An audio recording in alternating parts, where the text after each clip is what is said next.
ژینگەی هەولێر یەکێکە لە پیسترین ژینگەکانی هەرێمی کوردستان. ڕۆژانە دانیشتوانی ئەو شارە بەهۆی زۆری پاڵاوگە نایاساییەکانەوە هەوای پیس هەڵدەمژن و بەشێکی خەڵکەکەی تووشی شێرپەنجە بوون. گرنگجینەدان بە ڕێنمایە ژینگەیەکان وەنا هۆشاری ژینگە پارێزێک دەڵێت ئەگەر ژینگەی هەولێر بەو جۆرە بەردەوام بێت ڕێژەی توشبوون بە شێرپەنجە لە پارێزگاکە زیاتر دەبێت. بەداخەوە بەهۆی زۆربوونی ئەو ژمارە پاڵاوگەیە و ئەو کارگانێکەوە لە نزیک سنتەرەکانی شارن بەشێکیان کە 12 کیلۆمەتر لە سنتەری شارەوە نزیکن.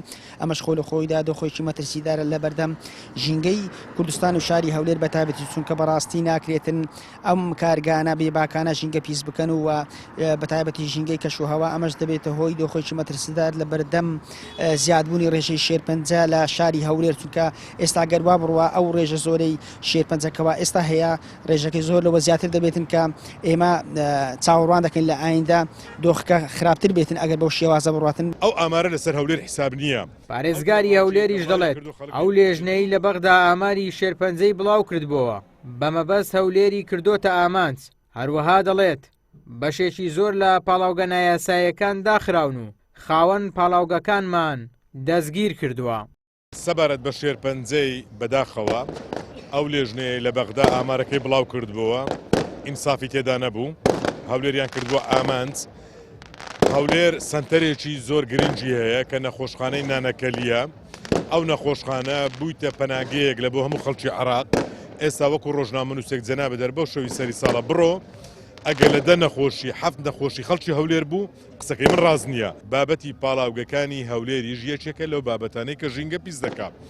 ئەگەر ئەو پاڵاوگانە بە شێوەیەکی دروست کار بکەن بەتاکید نابنە هۆکاری، چکۆ پاڵاوگە حرام نییە، پاڵاوگە لە هەموو دنیا هەیە، بەڵام ئەوانە سنفی 1 و 2 پێدەگوتری، ئەوانەی سنفی 2 دروست دەکەن هۆکاری پیسبوونی ژینگەنە، زۆربوونی سیارە هۆکاری پیسبوونی ژینگەیە، مۆلیدەی گەڕەکەکان هۆکاری پیسبوونی ژینگەیە، زۆربوونی کارگە و کارخانەکان هۆکاری پیسبوونی ژینگەیە، بەڵام هەمووی ڕێوشوێنی هەیە.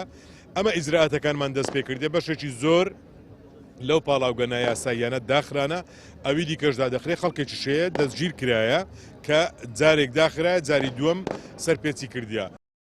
دوای بەرزبوونەوەی ناڕەزایی هاوڵاتیانی هەولێر و ڕێکخراوەکانی بواری ژینگە چەندین جار بڕیاری داخستنی پاڵاوگە نایاساییەکان دراوە کە جگە لەوەی بەدەر لە یاسا کار دەکەن هۆکارێکی سەرەکیشن بۆ پیسبوونی ژینگە و ئاو و هەوا، بەڵام تاوەکو ئێستا بەشێکی زۆر لەو پاڵاوگانە لە کارکردن بەردەوامن.